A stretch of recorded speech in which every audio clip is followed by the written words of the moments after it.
नमस्कार, मैं दिशा आचार्य। आप सभी का हमारे चैनल पारिक प्रेजेंटेशंस के दांडेली दैनिक समाचार पर स्वागत करती हूँ। आज तारीख है 1 दिसंबर, वार रविवार। तो चलिए शुरू करते हैं आज के समाचार। दांडेली बैडमिंटन एसोसिएशन द्वारा दांडेली के सुभाष नगर में स्थित indoor stadium zonal level badminton प्रतियोगिता की शुरुआत हुई। कई बैडमिंटन खिलाड़ियों ने इसमें हिस्सा लिया। ಈಗ ಉದ್ಘಾಟನಾ ಕಾರ್ಯಕ್ರಮ ಆಗಮಿಸಿದ ಎಲ್ಲ ಅತಿಥಿಗಳಿಗೆ ಸ್ವಾಗತ ಮಾಡ್ತಾ ಇದ್ದೇನೆ. ನಮ್ಮ ಈ ಕಾರ್ಯಕ್ರಮಕ್ಕೆ ಇವತ್ತು ಮುಖ್ಯ ಅತಿಥಿಗಳಾಗಿ ಆಗಮಿಸಿದಂತಹ ಮೋಹನ್ ಸನ್ನದಿ ಅವರಿಗೆ ದಾಂಡೇಲಿ ಬ್ಯಾಡ್ಮಿಂಟನ್ ಅಸೋಸಿಯೇಷನ್ನ ಹಾರ್ದಿಕವಾಗಿ ಸ್ವಾಗತ. ಅದೇ ರೀತಿ ಇವತ್ತಿನ ಕಾರ್ಯಕ್ರಮವನ್ನು ಉದ್ಘಾಟಿಸಲಿರುವಂತಹ ನಮ್ಮ ದಾಂಡೇಲಿ ಬ್ಯಾಡ್ಮಿಂಟನ್ ಅಸೋಸಿಯೇಷನ್ನ ಅಧ್ಯಕ್ಷರಾದಂತಹ ಎಸ್ ಪ್ರಕಾಶ್ ಶೆಟ್ಟಿ ಅವರಿಗೂ ಕೂಡ ತಮ್ಮೆಲ್ಲರ ಪರವಾಗಿ ಹಾರ್ದಿಕವಾಗಿ ಸ್ವಾಗತ ಮಾಡುತ್ತೇನೆ. ದಾಂಡೇಲಿ ನಗರಸಭೆಯ ಗೌರವಾನ್ವಿತ ಸದಸ್ಯರಾದಂತಹ ಆತ್ಮೀಯ ಮಿತ್ರರು ಸಂದೀಪ್ ಅವರಿಗೂ ಕೂಡ ಹಾರ್ದಿಕವಾದಂತಹ ಸ್ವಾಗತ. ನಮ್ಮ ದಾಂಡೇಲಿ ಬ್ಯಾಡ್ಮಿಂಟನ್ ಅಸೋಸಿಯೇಷನ್ನ ಕ್ರಿಯಾಶೀಲ ಪ್ರಿನ್ಸಿಪಲ್ ನವೀನ್ ಕಾಮತ್ ಅವರಿಗೂ ಕೂಡ ಆತ್ಮೀಯವಾದಂತಹ ಸ್ವಾಗತ. ಅದೇ ರೀತಿ ವೇದಿಕೆಗೆ ಉಪಸ್ಥಿತರಾದಂತಹ ಶ್ರೀಮತಿ ಶಿವಾನಿ ಭಟ್ ಅವರಿಗೂ ಕೂಡ ಆತ್ಮೀಯವಾದಂತಹ ಸ್ವಾಗತವನ್ನು ಕೋರ್ತಾ ಇದ್ದೇನೆ.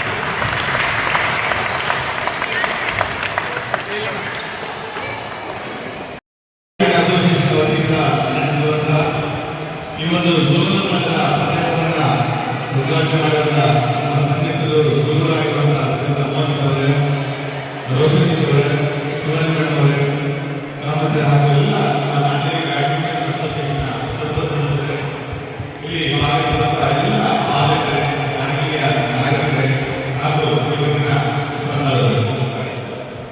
ನಿನ್ನೆ ನಾವು ಓಪನ್ ಕ್ರಿಕೆಟ್ ಮಾಡಿದ್ದೇವೆ, ಓಪನ್ ಡಬಲ್ಸ್ ಕ್ರಿಕೆಟ್ ಮಾಡಿದ್ದೇವೆ. ಇವತ್ತು ಮಕ್ಕಳಿಗೋಸ್ಕರ under 9, under 11, under 13, under 15, under 17 boys ಇದೆ, ಅಂಡರ್ 13 ಮತ್ತು 15 ಗರ್ಲ್ಸ್ ಮಾಡಿದ್ದೇವೆ. ಹಾಗಾಗಿ ಎಲ್ಲರೂ ಚೆನ್ನಾಗಿ ಆಡಬೇಕು. ಇದನ್ನ ಸ್ಪೋರ್ಟಿವ್ ಆಗಿ ತಗೊಂಡು ಮುಂದಿನ ದಿನಗಳಲ್ಲಿ ಕರ್ನಾಟಕವನ್ನು ರೂಪಿಸುವಂತ ಎಲ್ಲ ಮಕ್ಕಳು ಒಳ್ಳೆಯ ಆಟವನ್ನು ಆಡಬೇಕು ಅಂತ ಮನವಿ ಮಾಡೋಣ. ಸಮಯದ ಅಭಾವ ಇದೆ, ಬಹಳಷ್ಟು ವ್ಯಕ್ತಿಗಳಿದ್ದಾರೆ. ಹಾಗಾಗಿ ನಾವು ಹೆಚ್ಚಿಗೆ ಮಾತಾಡಿಲ್ಲ. ಊಟದ ವ್ಯವಸ್ಥೆ ಮಾಡಿದ್ದೇವೆ, ಸ್ವಲ್ಪ ಲೇಟ್ ಆಗಿ ಹೋಗ್ತಿಲ್ಲ.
नमस्कार, मैं कांचना कांबळे। दांडेली के टाउनशिप में स्थित श्री शंकर मठ में आज सर्व ब्राह्मण समाज सभा का आयोजन किया गया।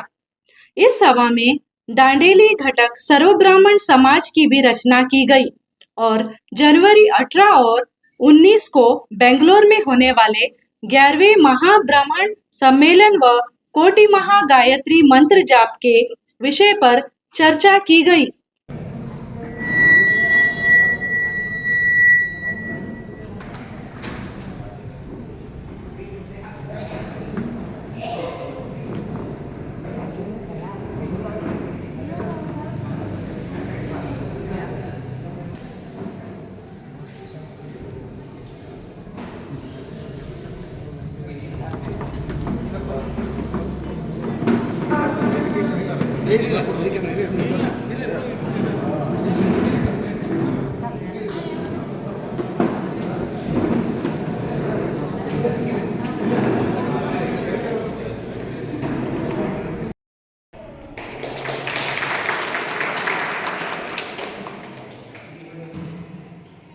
ಅಖಿಲ ಕರ್ನಾಟಕ ಬ್ರಾಹ್ಮಣ ಮಹಾಸಭಾದ ದಾಂಡೇಲಿ ತಾಲೂಕಾ ಘಟಕದ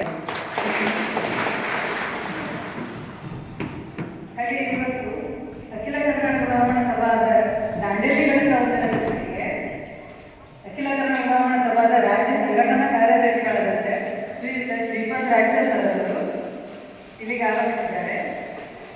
ಅವರನ್ನ ಇಲ್ಲಿ ವೇದಿಕೆ ಮೇಲೆ ಆಹ್ವಾನಿಸ್ತಾ ಇದ್ದಾರೆ.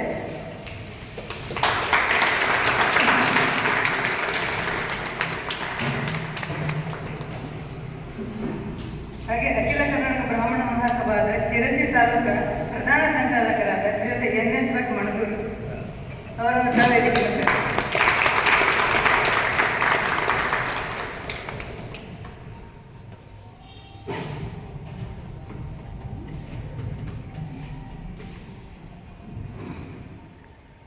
ಶಂಕರಮಠ ದಾಂಡೇಲಿಯ ಉಪಾಧ್ಯಕ್ಷರಾದಂಥ ಶ್ರೀ ಹನುಮಂತ್ ಕುಲಕರ್ಣಿ ಅವರನ್ನು ಸಹ ವೇದಿಕೆ ಮೇಲೆ ಕರೆದಿದ್ದಾರೆ.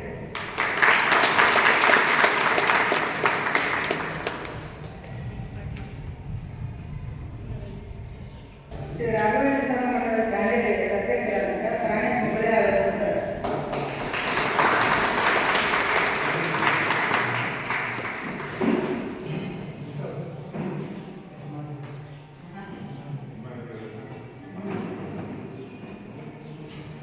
ಶ್ರೀಯುತ MR ಹೆಗಡೆ ಅವರು ಸಹ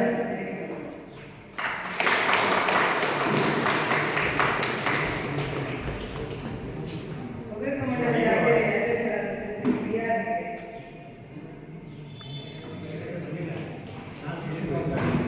ರಾಮಕೃಷ್ಣ ಡಾಕ್ಟರ್ ಅವರು,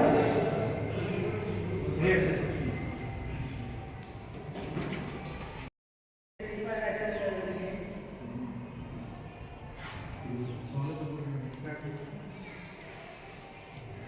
ಕೃಷ್ಣ ಕುಲಕರ್ಣಿ ಅವರ ಸ್ವಾಗತ ಕೋರುತ್ತೇನೆ.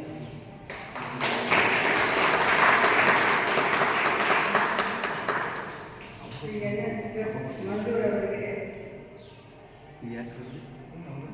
ಶ್ರೀಕಾಂತ್ ಬಿಜಾಪುರ ಅವರು,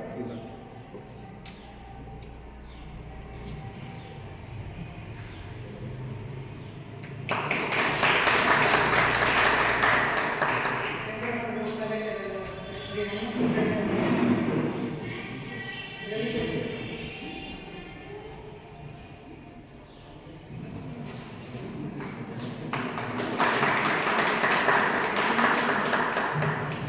ರಾಘವೇಂದ್ರ ಮಠದ ಅಧ್ಯಕ್ಷರಾದಂಥ ಪ್ರಾಣೇಶ್ ಮುಗಳೆ ಅವರಿಗೆ, ಸಂಜಯ್ ಹೋಗಿ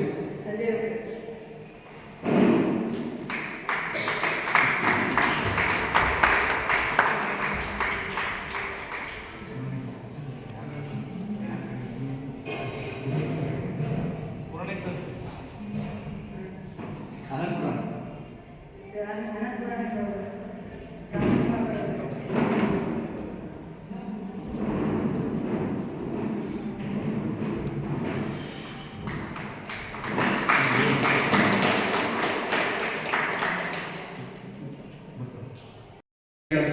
ಸ್ವಲ್ಪ ಬರೋ ಥರ ಆಯಿತು. ಒಂದು ಕಾರ್ಯಕ್ರಮ ಇತ್ತು, ಅದನ್ನು ಮುಗಿಸಿಕೊಳ್ಳಿಕ್ಕೆ ಸ್ವಲ್ಪ ತಡ ಆಗಿದ್ದಕ್ಕೆ ನಮ್ಮೆಲ್ಲರ ಕ್ಷಮೆ ಕೇಳ್ತಾ ದೇಶೀಯ ಸಂಘದ ಎಲ್ಲ ಗಣ್ಯರೇ ಹಾಗೂ ಆಗಮಿಸಿದ ಎಲ್ಲ ಮಾತೆಯರಿಗೆ ಬ್ರಾಹ್ಮಣ ಮಹಾಸಭೆ ಬಹುಶಃ ತಮಗೆಲ್ಲರೂ ಗೊತ್ತಿರುವ ಹಾಗೆ ಸ್ವಾವಲಂಬನೆ, ಸಂಘಟನೆ ಮತ್ತು ಸಂಸ್ಕಾರ ಈ ಮೂರು ದೇಶಗಳನ್ನು ಇಟ್ಟುಕೊಂಡು 50 ವರ್ಷಗಳ ಹಿಂದೆ ಬಹುಶಃ ತಮಗೆಲ್ಲರಿಗೂ ಗೊತ್ತಿರ್ಬೋದು ಮಾಸ್ಟರ್ ಹಿರಣ್ಣಯ್ಯ, ನಟ ರತ್ನಾಕರ ಹಿರಣ್ಣಯ್ಯವರಿಂದ ಸ್ಥಾಪನೆಯಾದಂಥ ಅಖಿಲ ಕರ್ನಾಟಕ ಬ್ರಾಹ್ಮಣ ಮಹಾಸಭಾ ಇದು ಅವರಿಂದ ಸ್ಥಾಪನೆಯಾಗಿ ಇವತ್ತು 50ನೇ ವರ್ಷದ ಕಾರ್ಯಕ್ರಮಕ್ಕೆ ನಾವು ಬರ್ತಾ ಇದ್ದೇವೆ. ಬಹುಶಃ ಬಹಳ ದೀರ್ಘ ಸಮಯ ಆಯಿತು 50 ವರ್ಷ ಅಂತಂದರೆ. ಸಂಘಟನೆ ಯಾವ ಪ್ರಮಾಣದಲ್ಲಿ ಬೆಳಿಬೇಕು. कल जो हमने आपसे सवाल पूछा था उसका सही जवाब है देविका रानी। कमेंट्स में जवाब देने वाले हैं देवानंद सड़ेकर, अभिषेक यादव प्रयागराज यूपी से, प्राची महाले, काव्या बी ठाकुर, लतीफा शेख, गायत्री पाटिल, साहिल शेख, सागर गजिनकर, योगेश कदम, खलीलुल्ला मिर्जाभाई, नितिन कुमार हलसगी, मुख्तियार सांब्रानी, असलम नवाब, पद्मा कुर्डेकर, शीला विनायक, काळूराम दांडेली, श्रीनिवास कुलकर्णी, बालचंद्र कंबार, राहुल जोशी, भारती सारडा और निंगराज मोदगी। आज का सवाल, भारत की सबसे लंबी नदी कौन सी है? कमेंट्स में जरूर बताइए। अंत तक हमसे जुड़े रहने के लिए धन्यवाद। कल फिर मुलाकात होगी हमारे इसी चैनल पारिक प्रेजेंटेशंस पर।